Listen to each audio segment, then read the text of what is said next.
Hello and welcome to this video of 5 tips for Streets of Rage 4. Now, by no means am I an expert, I thought I'd share some of the tips and tricks based on the time I've spent with the game.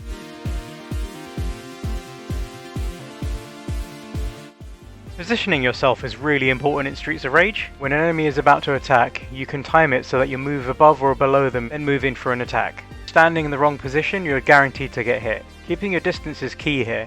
Always keep moving around and be extra careful when there are more enemies on screen. These female characters have a mid-range jump attack that you need to stay away from as best as possible. Your best bet is to move up or down the screen when they attack, or backwards completely. Donovans have an irritating anti-air uppercut that takes you down when attempting to do an air attack. These guys are better off fought head on. When you see an enemy flashing red, that indicates that they're about to throw you.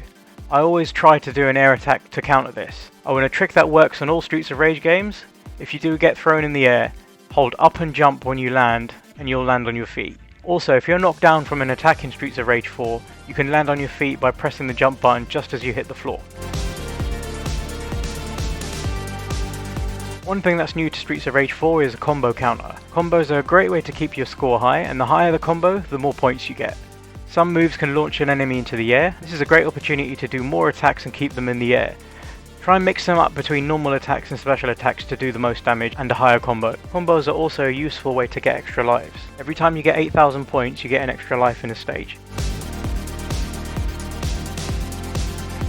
Throughout the game there are several arcade cabinets. Hitting these will give you some item pickups, but there is a secret here. If you happen to be carrying a taser and use it on the cabinet, you'll be transported to a hidden area from one of the older Streets of Rage games and fight an enemy. This will get you additional points and additional special star. Any life you lose on this section gets given back to you as soon as you go back to the stage you were playing.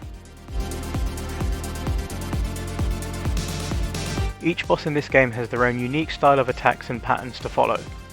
Take your time to learn when to attack and when to evade. Try to use combos against them when possible to maximize your damage. You'll also notice that using your star attack doesn't actually do that much damage, so you better save that for actual groups of enemies during the stage. Remember the tip I gave you earlier about positioning. If you're above or below them in the stage height, give them a chance to attack you first, and then when there's an opening, come in and attack them. When they're flashing white, don't even bother attacking them because it does damage, but you're leaving yourself open for a counter attack. There are a total of 13 characters to unlock in the game.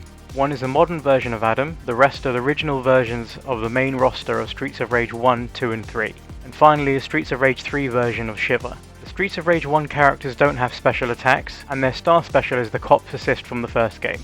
Streets of Rage 2 and 3 characters pretty much play like they did in their original games, but with additional unique star specials. Adam is unlocked by completing Chapter 3, while the others are unlocked by accumulating lifetime points. One tip I'd give for unlocking the retro characters is to play on either the hardest or mania difficulty modes.